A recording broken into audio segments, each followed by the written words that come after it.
Hey everybody, this is Sasquatchers. Andrew here with John as always. We're coming at you with a cool paranormal investigator guest tonight. We're going to learn from him and his studies and experiments here after the intro.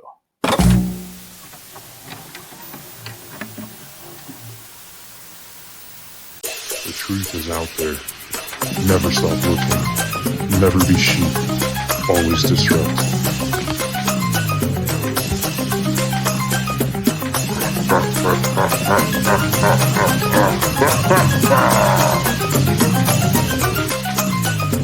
We are the ungovernable. We are the truth seekers. We are Sasquatchers.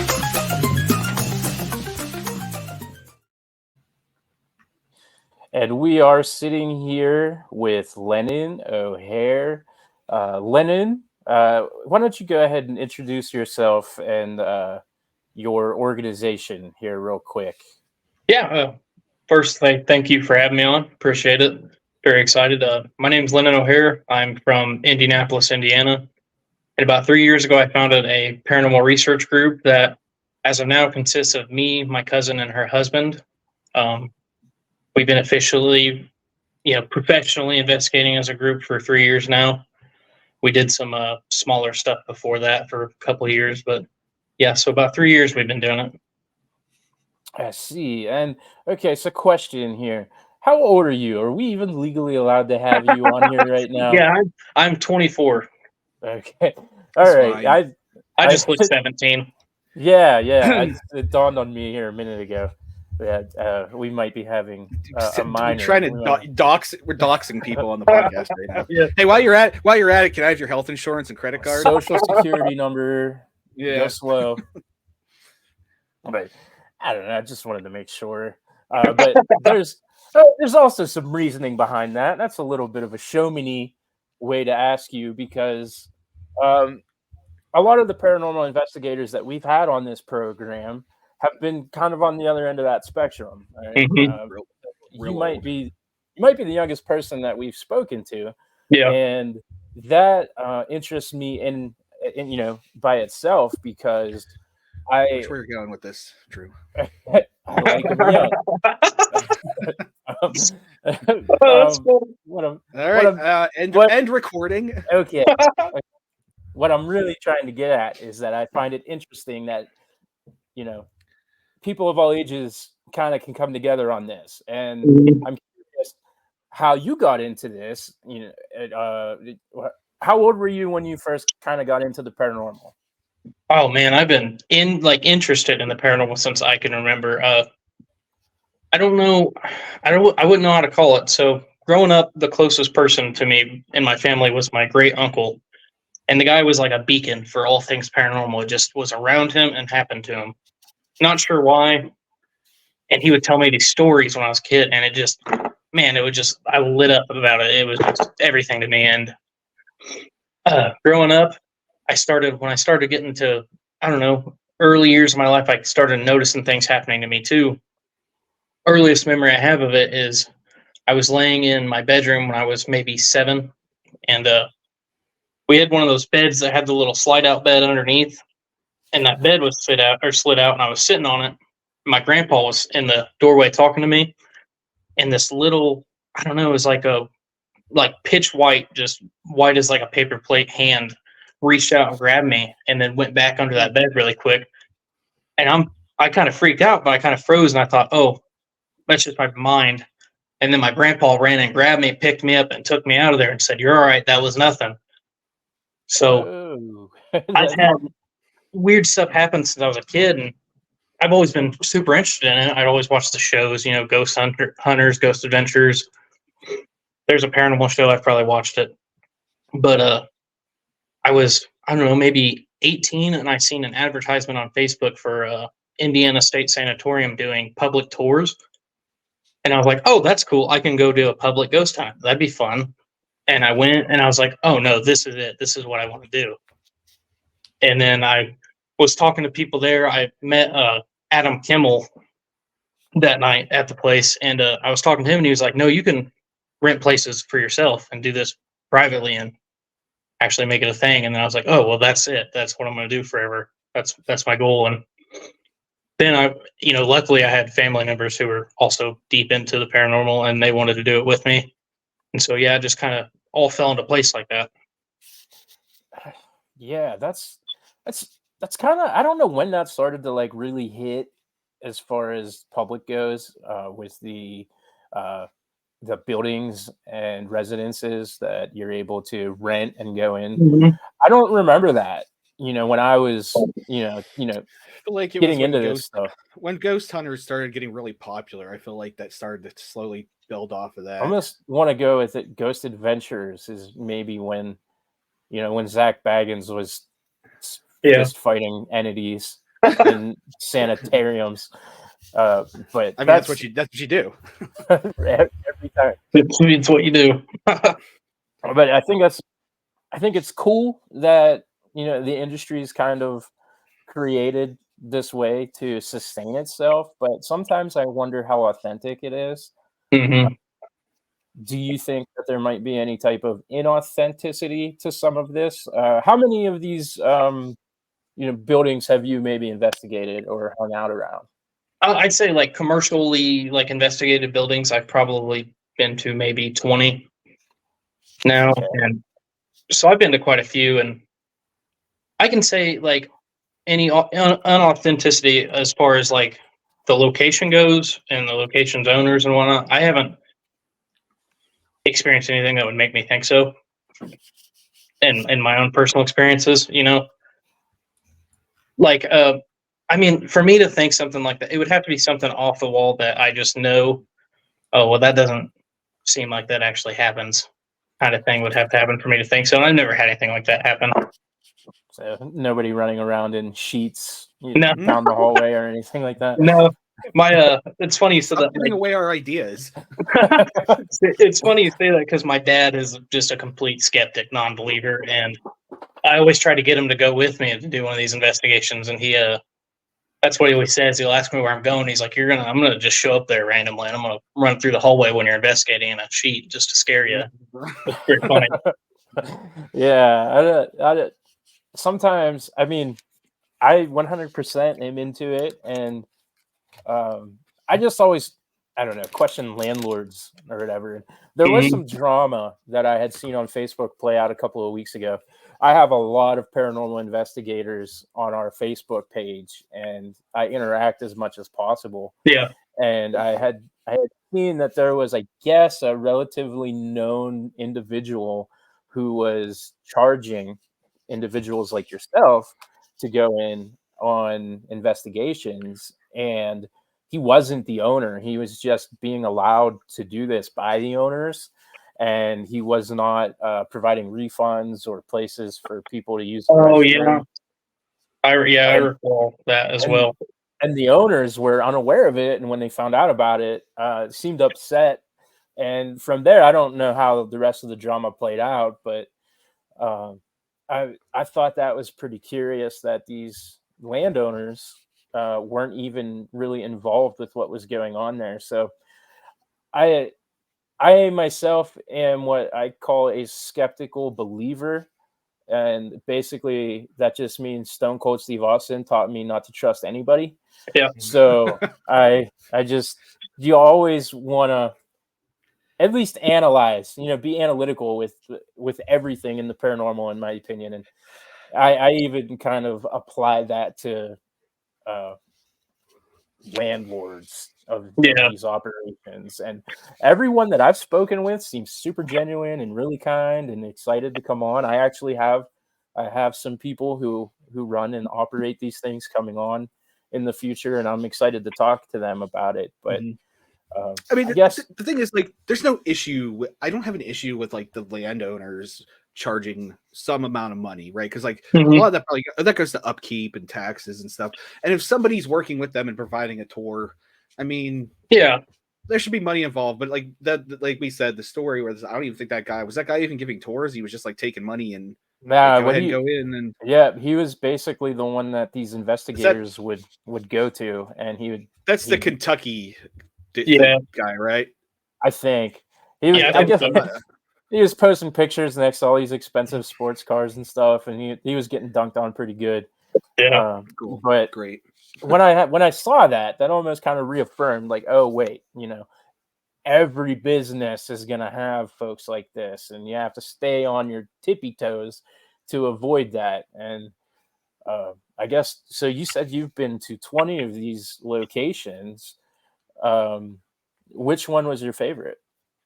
Oh man, that's a tough one. I would say Indiana State Sanatorium holds a dear place in my heart because it was my first ever place I went, and I've been there 10 times now, and Wow. it's a place I could go to. I would go to it every weekend if I had the money to do it. But I would say that has to be my favorite.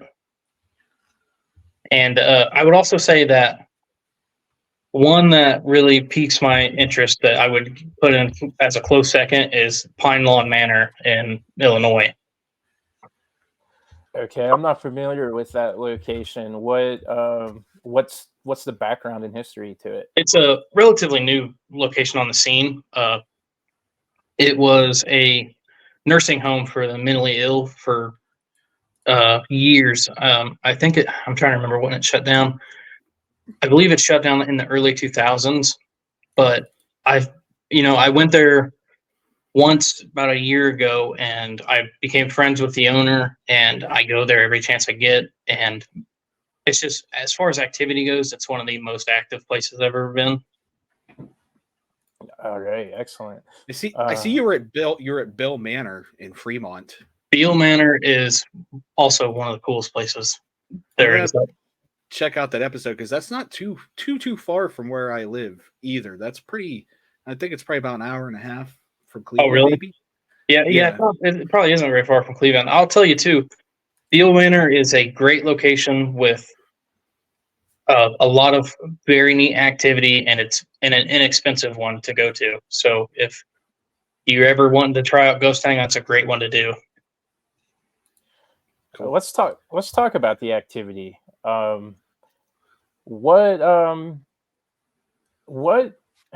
constitutes activity for you? Let's kind of get into your style of investigation, so to speak. I'm like you. I'm very skeptical believer. I think that 95% of reported claims are probably explainable, and there's maybe 5% of paranormal activity happening. So for me, I don't take it as truly credible evidence unless it's audio or visual, just straight audio visual. If I see an apparition or I record a shadow figure, or if I have just a plain audio recorder and I hear a voice, then to me, if it's anything else, it's interesting, but I don't take it as complete, honest activity. Because there's all these devices, REM pods, meters, spirit boxes, there's so much that could influence them to do something other than paranormal that I take it with a grain of salt anytime I get anything with them. I still use them because I have had instances where interesting things do happen. Just 2 weeks ago, I was at Ashmore Estates in Illinois, and we had a spirit box. There was a group of 5 of us, and we had a spirit box say each of our name on command. We would point at the person, ask to say our name, and it would say it clear as day. So there is cool things you can get out of those equipment, but for me, it's mostly just audio and visual is what gets me. I have a question about that, a follow-up one. Okay. Yeah. I'm not grilling you because Yeah, no, I think what you do is fascinating, man. But from a spirit box perspective, I ask every single person who's an investigator about the spirit box because sometimes I can get into it, other times I can't wrap my head around it. And everybody that I've spoken to kind of all say the same thing where, it's largely can be unreliable, but when you hit something, you really hit something. But I guess my question is, and again, I'm not grilling you, I'm just you're kind fine. of asking, how would that entity know all of your names? How would it have that information and be able to relay it to you? Did you guys communicate that prior, or? Well, yeah, because I come into every investigation. I'm very respectful to the spirits because I look at it like that's their home. You know, if I'm going into somebody else's living person's home, I'm going to be as respectful as I can. So I do there. So, you know, first thing we typically do when we go in, we'll introduce all of ourselves to the spirits and whoever's there. So, because I had one of my buddies who just wanted to come out with us at Ashmore when that happened, and it freaked him out. And he's like, "How does it know our names?" And I'm like, "Well, you think we've been here for 6 hours. We've said our names 100 times. All it had to do is pay attention." So that's my thought behind it. Okay. Yeah, no, that makes absolute sense, and that's kind of what I expected you to say, but um I was hoping for that actually. Sometimes if somebody has all the answers, that's when you know that they might be making them up. Yeah. So to speak. That's kind of That's our thing, making stuff up all the time. Like at the beginning when I said I liked them young, that's made up. Yeah. We didn't. You brought it back up again. Yeah. Well, now I'm gonna double down on it. So I guess another question. Another question that I have for you, real quick. Do you only do the commercial places, or do you help with residential buildings, like somebody's house or whatever? I would like to do, help. I've tried advertising that I'll help with people with home problems they're having, but I just haven't really had anybody requested. I've done one so far, and it was a case of. It wasn't a case of a haunting. It ended up being a case of mental illness and drug abuse. But okay, that's actually not where I was expecting you to go. I thought you were going to say it was like the fridge and making noise or something. Yeah, that one. Yeah, it was the only one I've done so far. But I would love to get into doing that because I think that would be really cool to be able to help people that are struggling with it. I feel like at that point, and I'm not an expert on this, so I have no idea, but I feel like at that point, when you start going into people's houses and start dealing with them directly, you probably need like some kind of legal and like some kind of insurance or stuff, right? Like that I've wondered about that, or maybe even like some sort of hold harmless waivers. Yeah, some waiver. Yeah. It's funny. We've had investigators on who have talked about doing that, and we never once thought to ask that question. I'm gonna have to jot that down right now. Yeah, I have to jot that down for the next one because this is a fun topic. I started thinking, like, you think about it. What if they claim you break something? What if you fall down the steps and hurt yourself? What if, I don't know, what if they're hiding in the house and they attack you? Yeah. Well, yeah. I mean, and when you go, like the one time I've ever done that house call, that all that ran through my mind before going there is, anything like that could happen. Yeah. Yeah, you're really entering just a domicile that you're unknown, right? Somebody's unknown. Yeah. Yeah, absolutely. But we talked our latest episode. We had Vin on. He just went by Vin, and he's in Arizona, and he does a lot of investigations, and he's been doing it for 40 years. And he said that he's kind of over the last few years really focused on phone interviews prior to doing anything in home lately because of all of the the craziness in the world. It's just kind of out there at accelerated rates. Oh, yeah. Yeah. Something that, absolutely something to keep in mind when you do eventually get out there and start helping people that, there might be an axe murderer or something going on, or a meth lab that you're walking into. You never know. It is a bit intimidating, that's for sure. Yeah. But, it's funny that's something that you find intimidating, but walking into a giant building said to be completely maliciously haunted or something, and you're like, all right, I'm going to call my cousin and we're just going to head on in there. Yeah. The world's strongest demon lives in this building. I'm going to go in there, no care in the world. Yeah. Yeah. That's your idea of like your fun weekend. Yeah, that's a good Saturday night for me.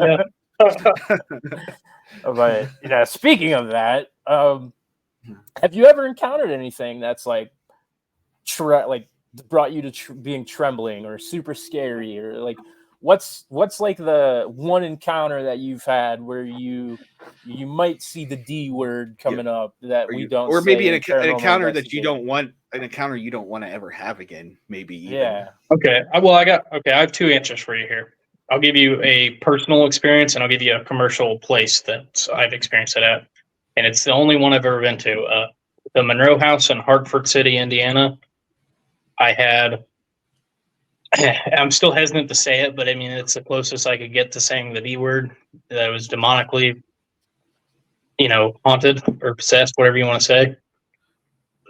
The, I mean, I've been to so many places and, you hear people on, TV shows, YouTube channels say that you feel it, you feel things.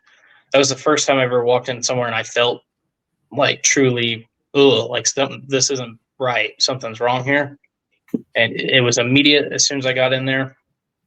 It was kind of quiet at first. We started doing an Estes method on the second floor, which is, for anybody listening, it's where you use somebody who plugs in the headphones to a spirit box that are noise canceling so they can't hear the questions you're asking, and you ask questions and they just spit out whatever they're hearing on the spirit box. And it was like you said earlier, when it hits, and it hit there, and it was complete direct responses to everything I'm asking. They were very derogatory responses. They were threatening us. It was telling us, we had two women with us, and I don't know if you can curse on your channel or not, but they were saying very derogatory things to the women. Oh, what were they?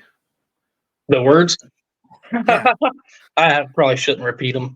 But Yeah. we had the door closed, and it said it was telling us to run, and we were, standing our ground saying, no, we're not running, because I thought it was telling us to get out, like, run, get out of here. Come to find out, I think it was a regular spirit warning us of something bad coming, because we heard what sounded like running up the stairwell. And then it said, man, it gives me cold chills, because we heard running coming up the stairs, and then the spirit box no sooner says, he's here. And then the voice switches from a female to a dark male voice saying, open the door. So, And I'm like, all right. You opened that door right up. Yeah, we opened the door, and then nothing happened for a little bit though. And so it kind of seemed like it was dying off. And I was like, all right, well, that was just cool, but it wasn't anything crazy. But it was like an earthquake out of nowhere. The whole room shook, like vibrated it, and everybody, all 4 or 5 of us, however many were in there, felt it, and we all reacted. We're like, what the heck is going on? And there was on a Nick Groff show, he went there years ago, and that happened. And when I seen it, I was like, yeah, sure. But then I experienced it, and I was like, okay, that was nuts. We all ran downstairs, and we got down there, and my younger brother was with me. And I looked at him, and he was sitting on a chair, and he was like nearly passed out, and his skin was real yellow. He looked like he was jaundiced, and his face was real sunken in. And I was like asking him, "Are you all right?" And he was barely responding to me. And I made the call, executive decision. I said, "All right, we're done here. We're going to leave." So my cousin started praying over my little brother, and me and her husband went to get all of our equipment and pack everything up. And we come back down the stairs with all the equipment. I'm putting equipment right in front of the door into my equipment bag I had, and the door going up the stairwell just slammed shut right in front of me, 3 foot in front of me. And yeah, we left. And that's the closest commercial place I'd say I've ever been to a demon. That's, man. Okay, so a couple of things to unpack. Okay. Yeah, absolutely. You call it because it's getting too risky, right? You have a person in front of you that's now jaundiced. Yeah. Someone is praying over them. Yeah, that's wild. Okay. Let's not pass over that lightly. Any listeners who just heard him say that, like, that's incredible. Number one. Number two, how do you and just some other dude go and just get your equipment while that's going on? Like, how do you find the nerve to just go throughout this building and collect your things? Listen, Jeff, you're cool, bro. We're going to get the shit. I'll tell you right now, I'm pretty calm and collected during these investigations. I was scared shitless at that moment. When I told him, I was like, I need you to come with me. And I mean, we were like back to back the whole time. Just, we were quick. We weren't spending any time looking around or anything. We were grabbing our shit and getting out of there. Yeah. And then a door slams right in front of you. Like, so that whole experience, I mean, that's definitely a valid thing to kind of have been frightened of. What happened with your little brother afterward? It was maybe, I don't know, I'd say 15 minutes. We were on the road after that. And I looked at him and I started talking to him and asking him how I feel. And he was like, I feel fine now. I feel great. I feel back to normal. It was so strange because like I said, I'm very skeptical about stuff. So all that stuff was new to me and something I didn't really believe could happen until I witnessed it. You know what I mean? So that was a real shocking experience for me. Yeah, and that had to be clear, there's not really like any emergency medical event that would cause you to instantly go jaundice that I can think of off the top of my head. Like that's a progressive condition, right? You don't just fall over and boom, you're yellow. It doesn't work like that. So I don't think that happens, and I don't think it comes and goes within a half hour either. No, man, once you're yellow, you're sitting in Chicago Med. Yeah. And that's not. There was nothing left over or residual effects for him or anything. No, he quit investigating and he won't do it now. Since then, I don't blame him. Yeah, no, I don't either. And he had a lot of. At first, he was having minor experiences at home, noises and things moving, but it didn't last for long and nothing major happened. Okay. I feel like I'd have PTSD from that would. That. Yeah. Oh, yeah. Absolutely. Like I mean, he was originally a member of the group, and that did it in for him. He couldn't do it anymore. I wonder if experiences like that or something like a shark attack where he'll find peace of mind by going back.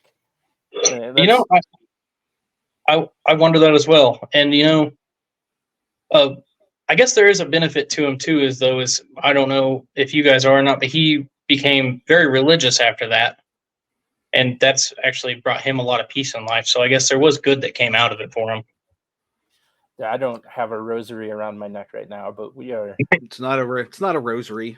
You can't wear. You're not supposed to wear rosaries around your neck. But I got it tatted on my hand, so it's there for life. Yeah. To go back to the shark attack thing, though, like, what if you go back to the shark attack and you just get attacked by the shark? Well, generally that doesn't happen. So. Okay, literally, show me the statistics, Mr. Shark Expert. I can very easily. Those are very easy to find. But that's he watches Shark Week every year, so for 30 years at least. But that's a whole different podcast that we could get into. The Shark Week / Starry Soda podcast. Yeah, you can count me in on that one. Nobody knows about the Starry Soda, so you're just bringing up inside jokes. But I'm okay with that. Sprite's better. But it's not. But another thing I wanted to kind of address from what you said in that scenario, right? You said you watched Nick Groff on a television show. Yes. And there was some vibrating stuff that happened, and you're like, that's kind of bullshit. And then you experienced it. Okay, and it was in that same location. So, number one, we talk about sensationalism a lot on these television shows because it's there. It's undeniable. Absolutely. It's gotten worse over the 20 so years that these shows have been really prevalent. And the entertainment value is certainly something that you can't ignore because that's what brings viewers. But from an investigative standpoint, you do have to question what you see. But now, number one, you have now validated that that was something that you saw on his program that you experienced. So, in a way, I feel like that validates Nick Groff a little bit. And I'm not just saying that because he beefs with Zach Baggins. What do you got against Zach Baggins? He fights ghosts, man. I don't know. Have you ever fought a ghost? I get it. I don't even really have anything. I'm gonna start a podcast with Zach Baggins. I'm tired of this. I feel gatekeepy with him. Like he wouldn't be allowed to hang out with us. Like, no, he would as long as we just play Nickelback nonstop. Right. But now I'm also wondering. So check this out. All right. You saw this happen at this location. So it was then implanted into your brain. Do you think it's possible that could have occurred because this entity was aware that you had seen it happen on the television and then did that as a way to kind of set the groundwork for whatever attacks it was going to bring your way? You know, I've pondered about that event quite a lot, and I've wondered, you know, kind of similar to what you just asked, I've wondered if maybe we mentioned it beforehand or sometime during the night in that house, and it said, you know, maybe it heard me say that didn't happen, or that probably didn't happen, and it was like, oh yeah, watch this. Okay, yeah. Not sure. I'm not. I think you're probably on the right track. That's something that I think it was a kind of I'll show you type of thing, you know.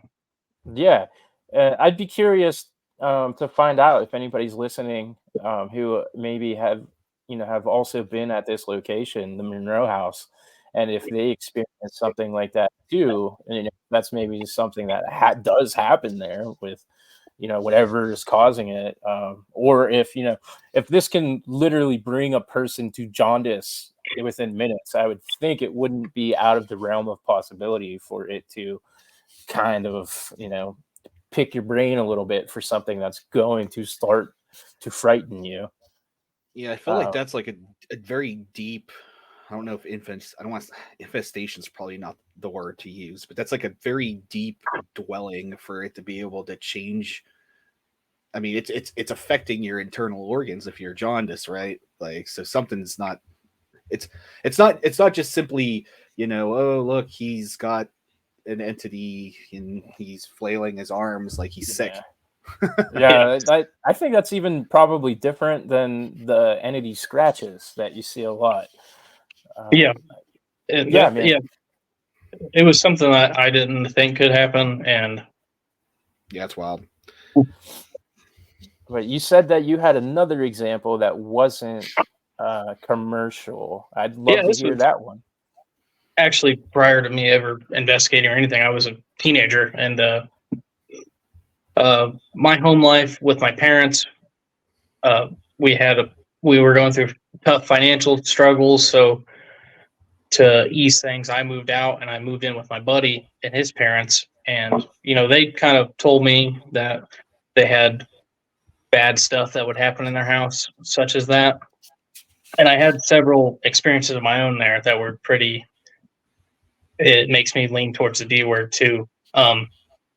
He had a little brother who was maybe 3 or 4 at the time, and he had an imaginary friend that he called Jason that said would, yeah, I know.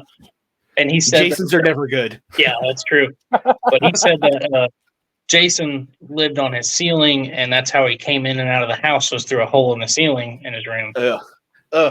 Which is creepy enough on its own, But I was laying in bed one night, and I was trying to go to sleep, and I felt somebody grab me like by my upper thigh and like kind of yank on my leg. And I thought it was my buddy messing with me or something. So I turned and I was like, hey. And I see that my door's shut, nobody's in there. And I was like, oh, that's wild. So I kind of just tried to ignore it, went back to bed. Next night, I was sitting on the porch with his little brother, and me and him were just talking. How 3 and 4 or 4-year-olds do. They don't really make much sense. But out of nowhere, he goes, Jason grabbed you last night. And man, talk about cold chills. I hadn't told a single person this happened.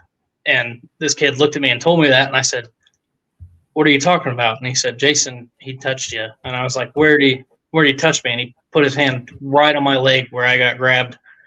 And he said, Jason wanted to hurt you. I told him not to because you're my friend. And that was pretty wild. And there was multiple experiences of people being scratched, waking up with the stereotypical 3 scratches on them somewhere. My buddy no cats or anything, right? No cats. My buddy woke up, I mean, from his shoulder blade to, all the way to his lower back, there's 3 scratches, went straight down. And we watched my buddy's little brother start crying on the couch one day and watched as 3 scratches developed on his face in front of us. So that house had something, whether demonic or not, I'll say it was evil, whatever it was. But yeah. Do you think it was all this Jason character? I wondered that, but I would say I've heard stories about kids being more sensitive to the things than we are. Sure. So I think I would accredit it to it. I would say. Sounds like something Jason would do. Yeah, it sounds like a Jason thing. Yeah. Jason touching your leg sounds like Jason at a college party. Yeah, that's right.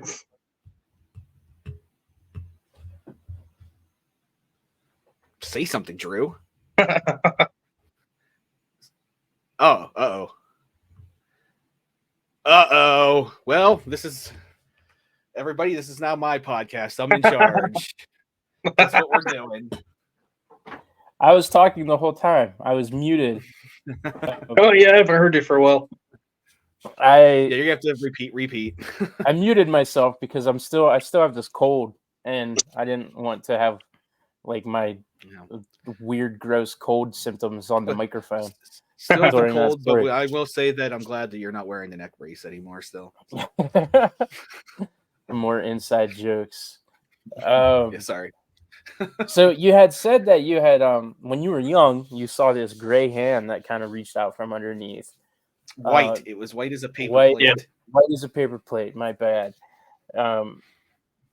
Did you have other experiences like that when you were young? Because, like you had mentioned, there is obviously that theory that children are more, adept to this kind of scenario with the attacks and whatnot. But basically, you said your grandfather had all these experiences, and so I guess I'm wondering if maybe there might be like some type of empath stuff that's being passed down to you. What was with the thing where, like, when he grabbed you from the room, whenever you saw that white hand, and he almost acted like he knew what it was?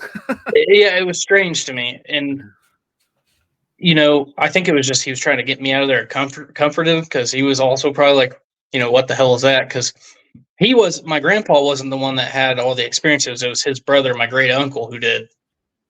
And I can think of several things that happened when I was a kid, but it was like few and far between, but they were all pretty like out there things that happened.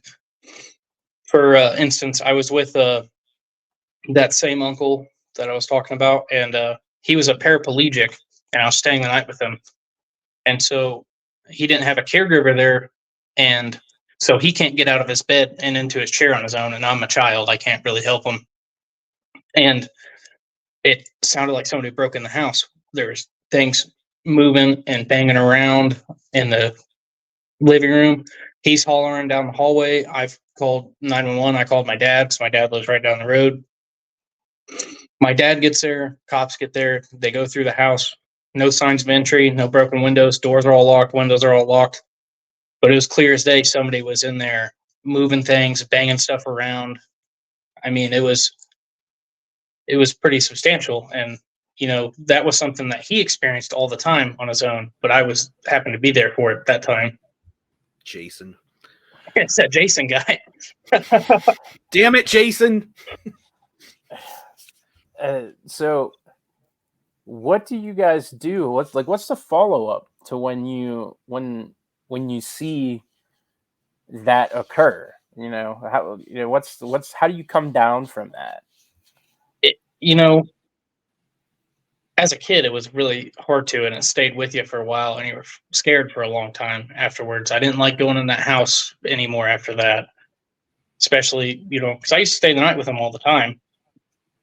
And after that, I didn't want to anymore, because, he would go to bed, I couldn't sleep, and it freaked me out. So it really stuck with me as a kid, and it was hard for me when I was a kid when I seen that hand to sleep in my own bedroom anymore.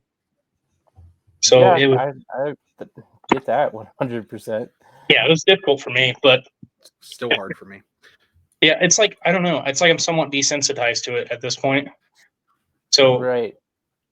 like a typical, I don't really get too freaked out on investigations now. Really, I mean, there's certain situations, of course, I do, but for the most part, you know, pretty wild stuff can happen. I'm pretty calm, cool, and collected now. So, I mean, after experiencing that kind of stuff, I'm sure that you would build up a resilience pretty easily. What did Yeah. you guys do after the kid gets the developed scratches right in front of you? What did you guys do after that?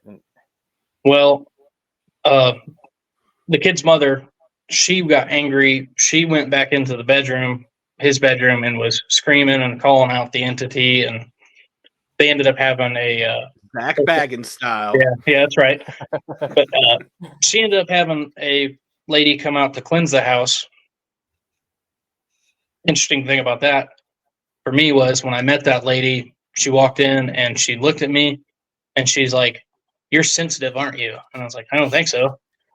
And she's like, "I think you are." And I didn't really put anything to it until maybe a year ago. My wife asked me, she's like, "I know you don't think you're sensitive, but you sure have a lot more paranormal stuff happen to you than the average person." Yeah, And so that's maybe I am somewhat sensitive. I just don't like hear and see things like I see people on TV talk about. yeah. I was wondering about that. That's kind of where I was going when Mhm. I had brought the hand and stuff up again, because if somebody, I feel like if somebody goes in multiple places and they all just tend to be haunted, there's probably a common denominator in that person, whether Mhm. you're aware of it or not, um, that brings it out, so to speak.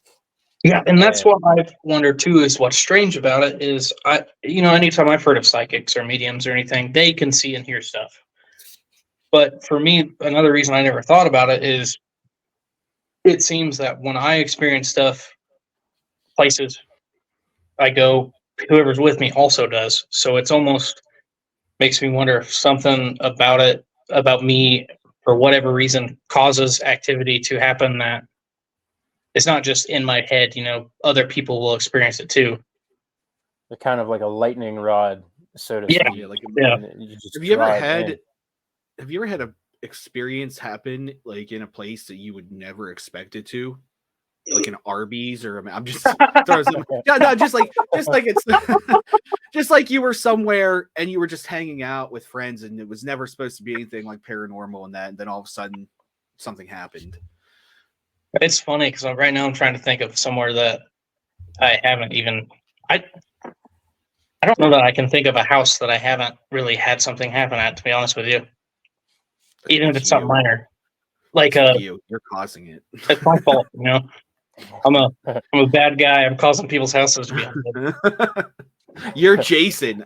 I can say, man, I've had, at friends' houses, my childhood home. I had that happen at, and then the home we moved into later in life. It. I always say it's the weirdest haunted house in the world because something happens once every 3 years there, and it doesn't just happen to me. It happens to other people in my family that live there. My So on sister, like my mother.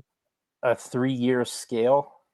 Yeah, it's so strange. It's like it's so random and out of nowhere, and it's usually something pretty. Like I've seen 2 full body apparitions in my lifetime, and one was there, and it was the strangest thing. I was laying in my dad's room trying to go to bed, and he has 2 closets on either side of his bed on the wall in front of the bed. And I seen something in the corner of my eye, and I leaned over, looked at it, and there was. I always say it looked like Sheldon Cooper from Big Bang Theory. Is what it looked like. It was like a tall, skinny guy with brown hair and a yellow shirt on. Was leaned out of that closet, just kind of staring at me, and I looked at it for like 4 whole seconds, and then just leaned back in the closet. And I was like, okay. And that was the first time anything paranormal was ever happened in that house that I knew of. And I was like, okay, what was that about?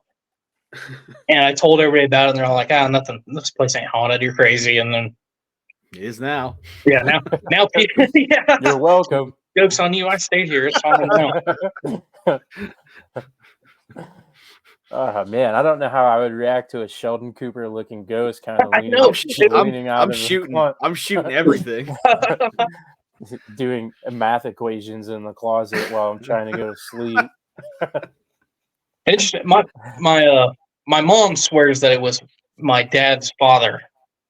Now, that was his house that he passed away in, actually, but she said that's what he looked like when he was young, was real tall, lanky, and kind of goofy looking.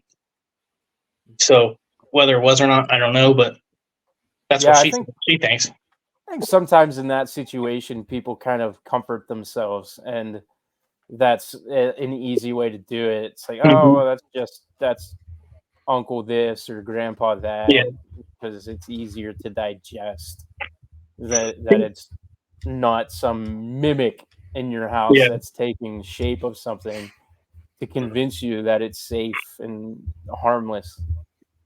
Yeah, and see, I have like kind of opposing views to something like that, because in my own experience from all the investigating I've done, I think that paranormal activity is quite closely, if not entirely, entangled to like tragedy and something like I don't think that somebody that just peacefully dies in their home is a spirit. It seems like everything I've experienced is tied into something traumatic that happened. It's never, like I said, like somebody, my grandma passed away peacefully at 95 in her sleep. I never hear about that. So when I hear that, like my mom said it's my grandpa, I'm like, I don't think it is. I don't think it's something malicious, but I don't think it's my grandpa. Yeah, that's a good theory. I think there's a lot of working theories that kind of center around the idea that trauma is what keeps us here. I don't know. I guess maybe I'm thinking of the movie Ghost, but like it's like working through those traumas to get to that next level or whatever kind of purgatory that you're stuck in. That's definitely something that I could buy into.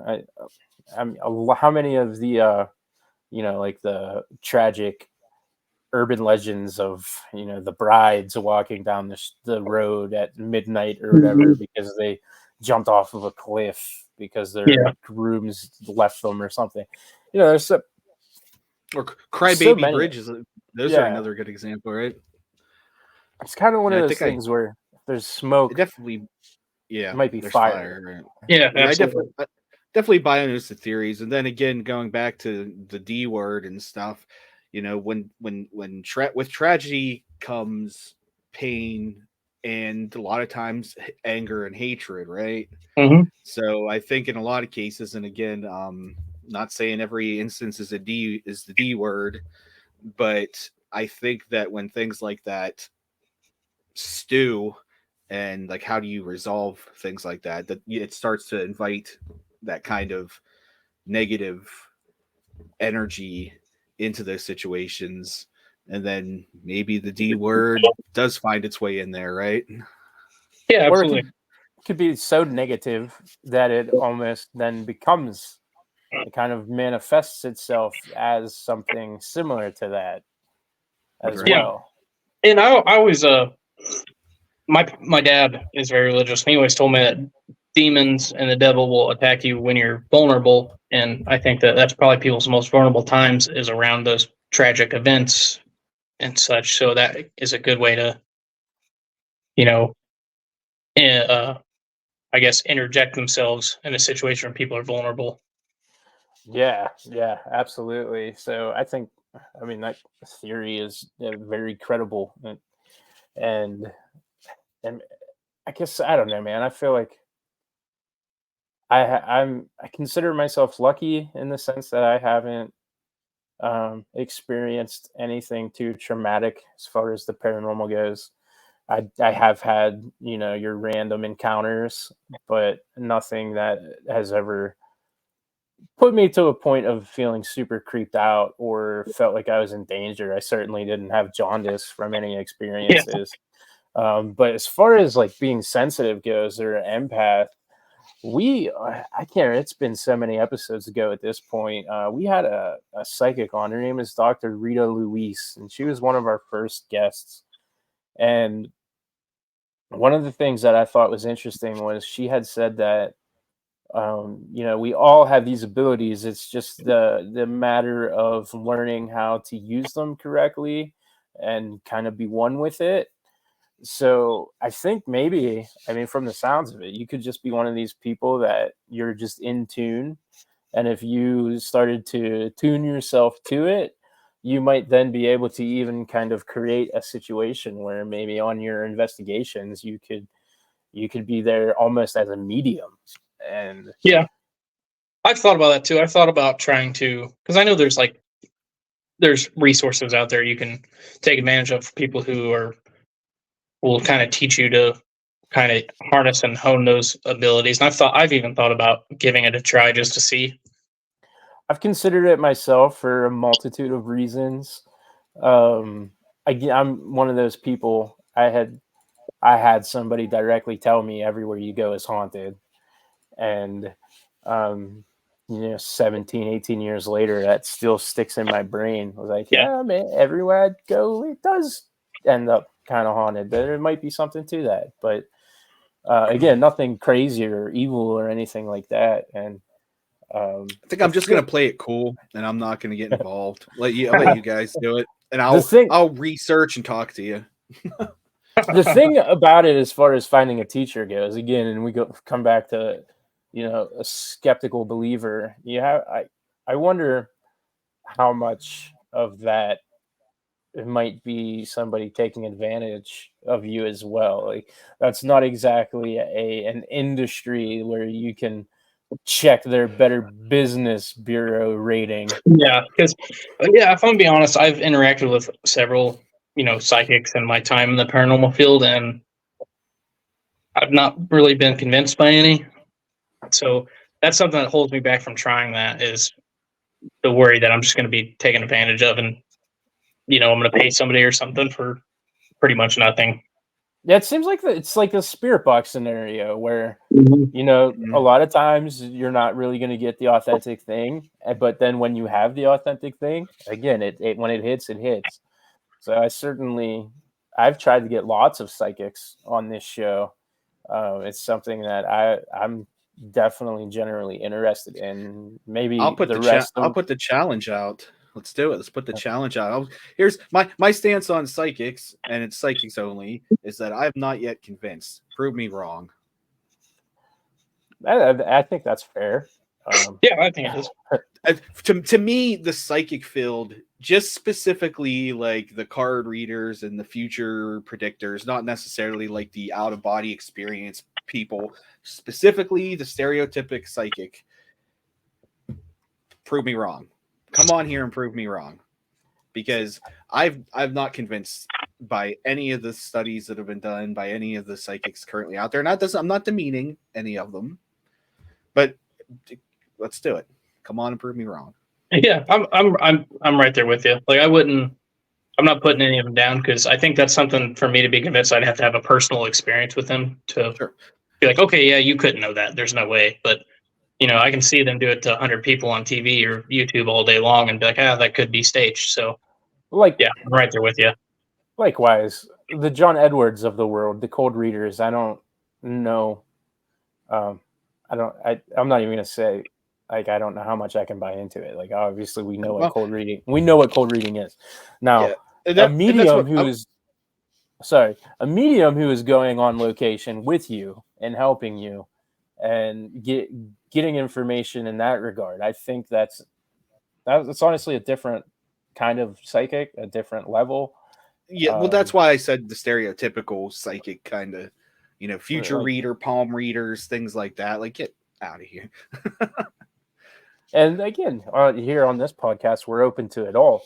And I'm open to it. I didn't mean don't come on here. Please come on here because I want you to come on here and shit talk me and prove me wrong.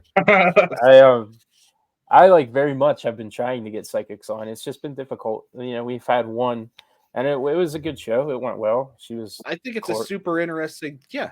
I think She it's a was super cordial and- interesting topic, but I'm just not convinced. That's all. Yeah, absolutely. It's the subject. Like I said, it's the one subject of the paranormal field that I think the least convinced in out of everything else. Being skeptical, believer, it's the one thing that it's like I take it or leave it for me. Yeah. But I still want to talk to you. Yes, please still come on here. I'm not telling you not to come on the podcast. Meanwhile, if you have these methods that you could take as a lightning rod to all of these Jasons around you, why not give it a go and see if hey man, if you're a conduit, you're a conduit. You were put here on the planet to be a conduit for a reason. Take advantage and help how you can help. I feel like I'm the opposite. Like I'm the Faraday cage of like paranormal. I out of all my experiences, probably most of them could be explained. The only one that I have, and I haven't told this story, so I'll make it very quick, since Drew always tells his UFO story, and I'm surprised he hasn't done that yet. Every podcast. You're gonna have to tell me that because I'm obsessed with UFOs. Oh boy. So when I was a teenager, we used to do dumb teenager stuff. And one of those things was we'd actually go around to like graveyards and stuff. And now we never damaged anything. We never did anything like that. So we found a new graveyard, and I'm not going to give the location out because the reason is that there's an abandoned coal mining town. And this is in Western PA. So good luck Googling that. There's a ton of them. But we found this abandoned coal mining town via this graveyard. We went through the graveyard and then come out the other side of the brush and that. And there was this there was like a couple rows of houses, couple streets, all abandoned. So it's like midnight and we're like, let's go in and check these out. So most of them were just dumb, like falling down. They were dangerous. So most of them we either didn't go into, or if we did, we were on the first level, just walking around with flashlights, nothing. So we get to this one house, and I remember it because it was like this light green color. And it was the only one that wasn't like a brown, gray, or a white. Okay.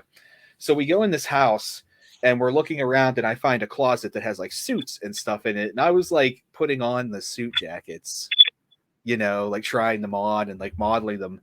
And we're standing there, and out of nowhere, the temperature, it was probably about 60 degrees out, because this was like in the summer. Out of nowhere, it literally is like frigid in this house. And like you said about that feeling that you get, like that guttural, like, this, I shouldn't be here, I should not be messing around with this stuff kind of thing, just overcame all of us, and we were just like, let's go home. Now that was all that happened, but it was just this realization among like me and 3 or 4 other people at the exact same time, because I remember I was upstairs and somebody downstairs was like, hey, I don't think we should be in here. And everybody agreed, and we were like, yeah, let's just stop messing with stuff and get out of here. So that's about it. Like, I don't have any crazy, really paranormal stories. My mom did. My great grandmother floating in bed. I'd never heard that story before. That's pretty crazy. Yeah. Yeah. She told me that at Christmas dinner. So that's the most casual time to tell you. Yeah. And that was it. There's nothing added to that story either. She's just like, yeah, one time your great grandmother said she floated in bed. Oh, that's hilarious. Okay. All right. Cool. I don't know how to process that. Can you pass me the mashed potatoes? What do we do about that? But can I have some more gravy? But yeah, man, it's like it happens to everybody. And so like if you're able to harness that to kind of control it, or figure out how to do it, I think that's totally a tool that we should all look into, being more at one with the universe and centered. It doesn't even necessarily have to mean that you're trying to be a lightning rod for your ghostly activity or anything like that. I just think like, man, who knows, maybe something like that could lead you to the answers of the universe, not to get too esoteric with it or anything like that. But we just kind of hit that hour mark. That flew by. Yeah, that was a quick hour. Yeah. Do you have any other questions for Lennon at all before we let him plug his stuff? Nah, plug away, unless he has any cool stories he wants to tell that we missed. I don't think so. Could always save it for another episode too. Yeah, I would love to come back on. So yeah, we'll do that. Absolutely. Yeah, cool. That's a good idea. So our listeners, this was his first podcast appearance. So that's a Sasquatcher's first for us as Yeah. well. And so we'll have you back because this was fun. And It was fun. Yeah. like we said, it just blew right by. And so your organization, the Midwest Supernatural Research Organization, go ahead and take a moment and plug, get your links out. I will include them in all descriptions and everything when this episode does go up. But go ahead and floor is yours, man. Okay, awesome. Yeah, you can subscribe to us on YouTube, Midwest Supernatural. We try to put out our content as quick as we can. It's pretty difficult because I'm pretty over analytical about how it looks and everything, so it takes me a while to finish an episode. But yeah, you can watch our content on there. And like I said, I would really like to do house calls and help people. If you're within reason distance from me in the Midwest, if you want to reach out to us on our Facebook, it's Midwest Supernatural Research Organization. We would love to work with you and give you a hand if you need. But yeah, that's our socials. And yeah, I appreciate you guys having me on. Yeah, awesome. Anytime moving forward. We had a good time here. This was an easy episode, and I want everybody to check them out and follow up on that. And we're gonna go ahead and hit the outro button, and we will see everybody next time.